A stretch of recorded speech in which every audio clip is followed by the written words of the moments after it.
Eruvin Daf Tzadetet Amoudbed, bonjour. Nous allons commencer la nouvelle Mishnah. Donc, 6 lignes. 6e ligne. Matetin. Kolet Adam Minamasrila, Lemata Miut Fachim. Alors, une petite introduction. On a une maison. Cette maison, elle a forcément une gouttière. Cette gouttière, normalement, donc la gouttière horizontale, elle est donc presque collée ou même collée au mur. Donc elle fait partie du toit, elle fait partie de la maison. C'est un Reshut Hayachid, Gamour.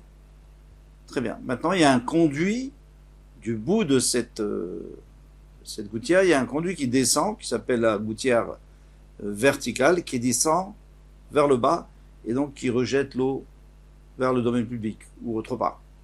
Eh bien, ce tuyau qui descend, ça dépend. On va voir.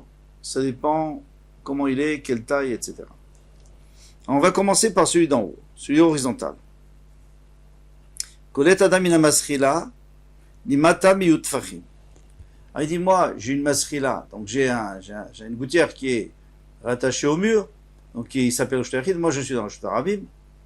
J'ai quand même le droit de récupérer l'eau qui tombe si je ne pose pas mon kéli, mon ustensile, proche, c'est-à-dire collé à la gouttière. Parce que s'il est collé à la gouttière, dans ce cas-là, je prends du Reshut Hayachid et je fais sortir dans le Shtarabim. Mais, si je mets mon kéli loin, en bas, et je réceptionne que les gouttes d'eau n'ont pas de din de Reshut Hayachid. Bien sûr que non. Les gouttes d'eau n'ont pas de din du tout. C'est pas un makon, c'est pas un endroit, c'est pas un réchou. Donc c'est ce qu'il dit ici. Kolet Adam mina masrila, les matam yut fachim. En bas de yut fachim, c'est-à-dire dans le Reshut Harabim, moins que dit fachim. En vérité, plus haut que dit fachim, c'est encore mieux. Parce que c'est un makom patour, etc. Mais c'est pour la fin de la Mishnah qu'on dit pas moins, il faut en dessous de dit fachim. Ou minat sinor. Mais maintenant, si on veut réceptionner du tsinor, c'est-à-dire la gouttière horizontale qui descend, mikol makom, de n'importe quel endroit choté, il a le droit même de boire directement, ou alors de poser son kéli directement, rapproché et collé au tuyau. Pourquoi? Alors, pourquoi est-ce qu'on a le droit, dans ce cas-là, pourquoi est-ce que ça serait mieux? La Gemara va nous expliquer. Colette, in. On a le droit de réceptionner l'eau uniquement, oui. Aval metzaref l'eau, mais on n'a pas le droit de coller l'ustensile à la gouttière. Maïtama. Ici, c'est la gouttière horizontale. Maïtama, quelle est la raison? Marav Nachman. Achab et maskila pachot megimal tsamuch lagag askinan. On parle d'une gouttière qui est à moins de 3 tfachim du gag, du toit. Donc, elle fait partie intégrante du toit.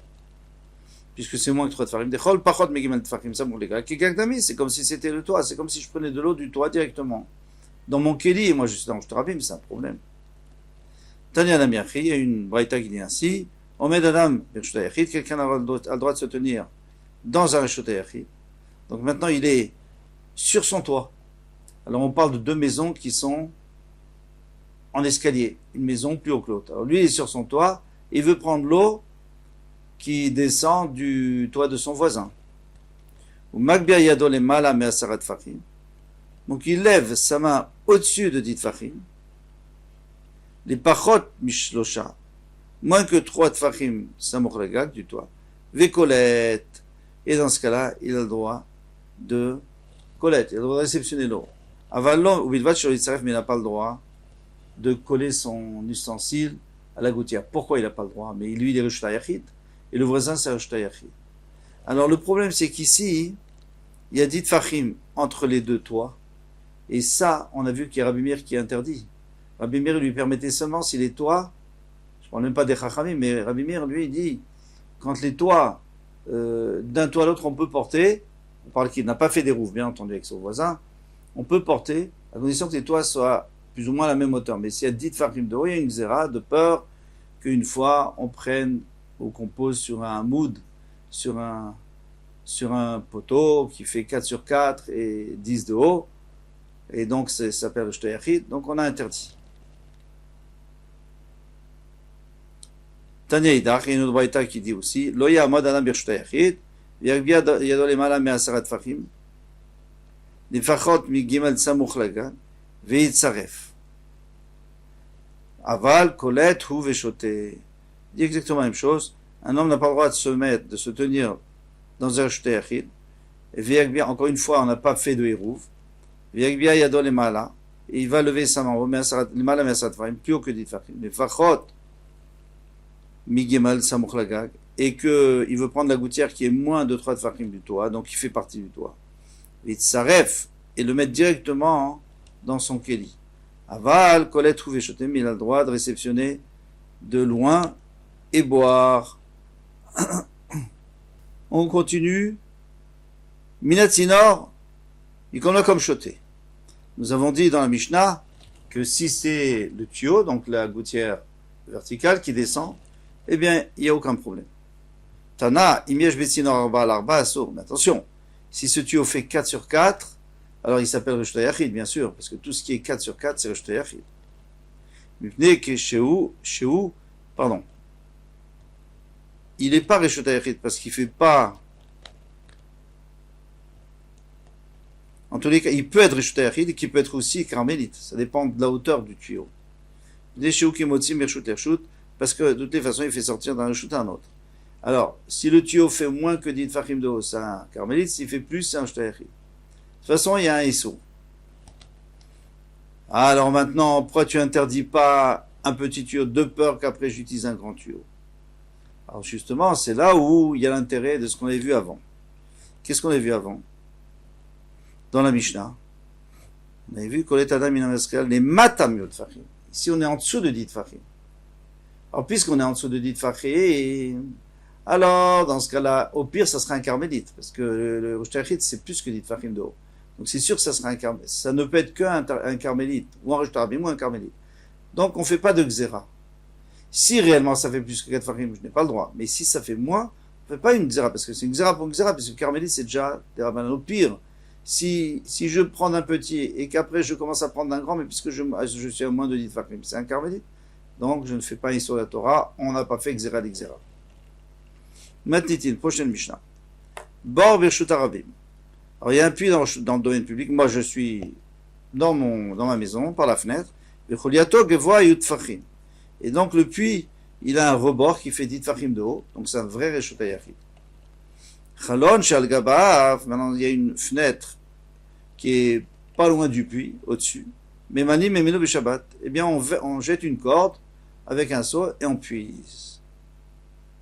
Mais attention, pourquoi? Parce que ce puits il s'appelle reshut hayachid, puisqu'il fait 4 sur 4, certainement de large au moins, et 10 de profondeur, donc c'est un reshut hayachid. Moi, je suis reshut hayachid. Mais attention, je passe par un reshut harabim, on sait très bien que c'est assourd, ça. Alors, il va falloir comprendre.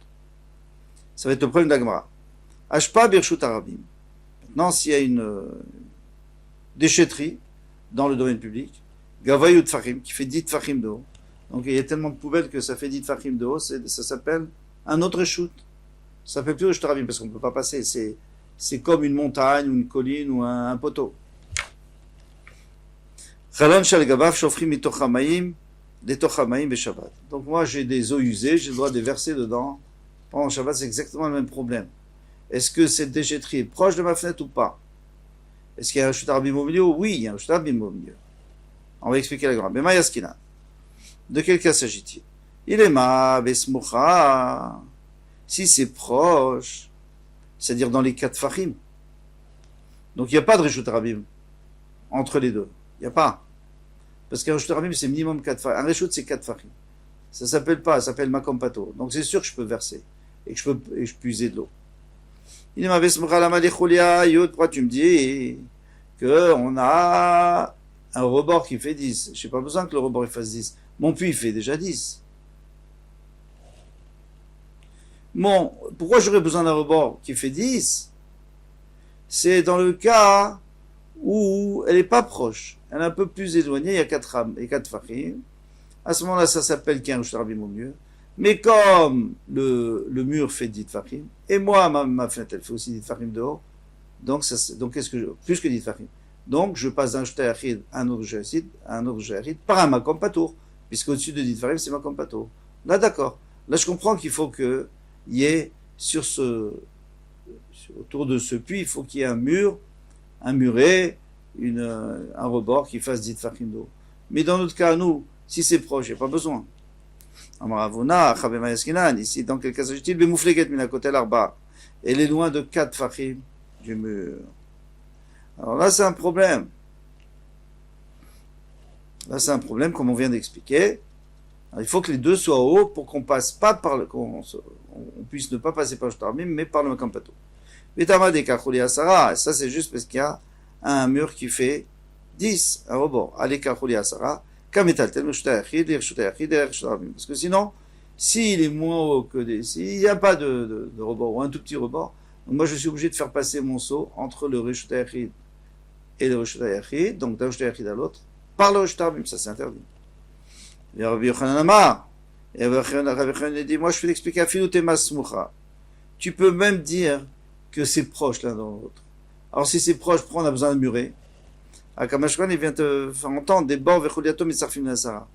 C'est si par hasard le puits ne fait pas 10 de profondeur, alors ça s'appelle pas un shtayachid, eh bien on peut associer le rebord, c'est-à-dire si le puits fait 5 et le rebord 5, ou le puits dit 9 et le rebord 1, eh bien ça nous fait 10 farim, ça nous fait un shtayachid, et donc je peux considérer qu'on est en train de puiser d'un shtayachid dans un shtayachid. Ashpa, maintenant deuxième cas, Ashpa virshut arabim vechoulé. On avait dit que s'il y a une déchetterie dans le Shtarabim, on peut verser des eaux usées. Et tu n'as pas peur qu'on va un jour enlever cette déchetterie, enlever une partie ou même toute la déchetterie. Si tu enlèves toute la déchetterie, ça va devenir un vrai Shtarabim. Si tu enlèves une partie, donc la partie du haut, et pour vider un peu, donc ça sera plus dit Fahim d'eau et ça sera un carmélite. Et les gens vont continuer à jeter dedans. Il y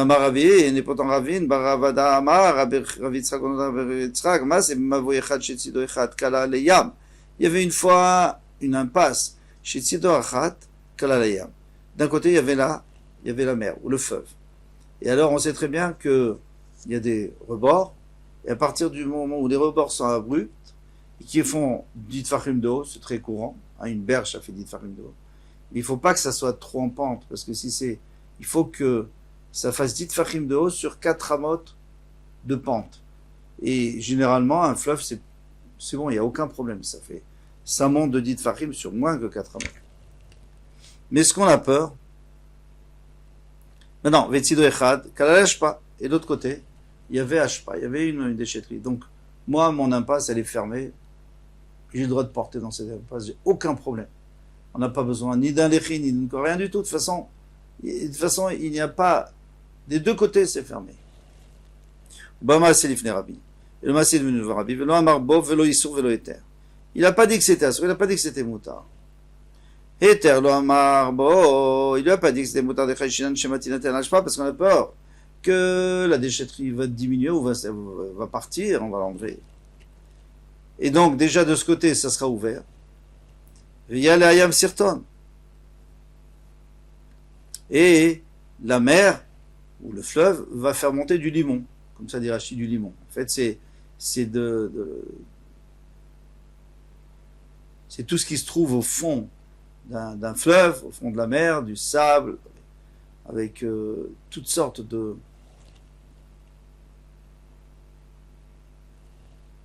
calcaire, tout ça. Eh bien, ils vont créer une berge moins en pente. Ou même une berge tout à fait lisse, tout à fait plate. Et à ce moment-là, ça sera plus du tout un carmélite. Ça sera plus fermé en tous les cas. Issour, le marbo, le Issour, il n'a pas dit. Alors, c'est pour ça qu'il n'a pas permis. Issour, le marbo, pour des akaimi mechitzot, parce que pour l'instant, il y a des mechitzot. En tous les cas, qu'est-ce qu'on voit d'ici? On voit qu'il faut craindre. Et pourquoi là, on laisse les gens jeter leur eau dans la déchetterie? Mais il faut craindre qu'un jour, cette déchetterie, elle sera plus dite ferme d'eau, ou peut-être sera inexistante. Lokashia, Hadeachid, Haderabim. Ça dépend si c'était, une déchetterie qui appartient à un particulier, ou alors à un public. Alors si c'est une déchetterie qui appartient à un particulier, il peut du jour au lendemain décider de la vider. de déblayer. Mais si ça appartient à la communauté, alors allez, jusqu'à ce qu'il y ait quelqu'un qui vienne déblayer, de toute façon, il y a toujours des gens qui vont rajouter, il y aura toujours au moins 10 tfachim. Matnitin. Alors ici on parle d'autre chose. Ilan shaya mesach ala haaretz. On a un arbre qui redescend. Donc c'est des saules, par exemple, les saules pleureurs. Eh bien, ils montent assez haut, et puis les branches et les feuilles redescendent. Et on est à l'intérieur, on a l'impression d'être dans une cabane. Parce qu'elles redescendent jusqu'au parterre. C'est très agréable d'ailleurs. Pour l'ombre, pour se reposer. Donc Ilan chez Ayamesach Alaretz qui descendait vers la terre, si ces branches et ces feuilles sont plus bas que 3 tfachim, c'est-à-dire elles touchent presque la terre, eh bien il y a la voûte. Mais Taltelim Tartav, on a le droit de porter en dessous. Sharashav Givoy Minaretz, Gimel Tfachim, alors ici on parle d'autre chose. Maintenant, il y a un arbre, on ne parle plus d'un saule pleureur, il y a un arbre. Et il y a un vieil arbre, donc souvent, il y a les racines qui remontent. Alors, Sharashav Givoy Minaretz, le chat Tfachim, on a le droit de s'asseoir dessus. Pourquoi j'ai pas le droit de m'asseoir sur une racine? Alors, on a un principe que les Chachamim ont fait une xéra. Ils ont dit tout endroit dans un arbre, donc tout tronc d'arbre qui fait plus que 3 tfachim de haut, c'est-à-dire pratiquement tous les troncs d'arbre, à partir de 3 tfachim, on n'a plus le droit d'utiliser. En dessous de 3 tfachim, tu peux t'asseoir, il n'y a pas de problème. Mais plus que 3 tfachim, tu n'as pas le droit parce que généralement, c'est là où commencent à pousser les branches, les feuilles, etc. Et tu risques de casser une branche ou détacher une feuille pendant Shabbat. Alors, cette xéra, on l'a faite aussi sur les racines qui remontent. Donc, jusqu'à 3 tfachim, on peut s'asseoir dessus. Plus que 3 tfachim, on a pas le droit de s'asseoir dessus. Sharashav Goy Minaretz, Gimel Tfachim, lo yeshev aleim, il a pas le droit de s'asseoir dessus. Amar Ravuna, Bered Rav Yoshua. Ravuna, le fils de Rav Yoshua, dit, Mitatil Mioter, Ibet Sataim. On n'a pas le droit de transporter ou de porter plus que Bet Sataim. C'est-à-dire que si sous mon arbre, il y a plus que 5000 amot carrés, eh bien, je n'ai pas le droit de porter. Pourquoi? Maïtama, quelle est la raison? On tourne la page. Parce que c'est vrai que c'est une dira. C'est vrai que c'est fait pour une habitation. Et nous on sait que lorsqu'on a entouré un carfef, par exemple un enclos pour dira, pour une habitation, eh bien, il peut être même plus que 2 séines. Bet Sataim. Même plus que ça. Parce que c'est Moukaf les dira. Alors ici, il dit bien que c'est fait pour résider en dessous, à l'ombre. Il y avait Mishum David dira chez Tashmisha Leavir. En fait, cette habitation, elle n'est là que pour pouvoir surveiller l'extérieur. C'est les gens qui vont surveiller les gardiens de champs, ils vont surveiller les fruits, les légumes. Eh bien, hein, eux, ils se mettent. Mais en réalité, c'est pas leur résidence. Et toute habitation qui sert à l'extérieur, on a le droit de porter plus que 2 séines. Pourquoi? Que Bet Sataim. Pourquoi on peut pas plus? Parce que tout ce qu'on a interdit de porter dans un enclos qui est très grand, parce que s'il n'a pas été fait pour habiter. Si c'est la cour de mon jardin, si c'est mon jardin qui fait 10 000 mètres carrés, j'ai pas de problème. C'est mon jardin, c'est mon habitation, donc ça a été fermé, c'est un Shtayachid. Mais ici, puisqu'il n'y a personne qui habite, alors ça ressemble un petit peu à Shtarabim. On a peur qu'après les gens portent aussi dans un Shtarabim, puisqu'il n'y a personne qui habite. Alors ici, est-ce qu'il y a quelqu'un qui habite ou pas? Oui, il y a quelqu'un qui habite, mais il n'habite pas vraiment. C'est pas une vraie habitation, donc on n'a pas permis. On peut s'arrêter là. Kol Touf.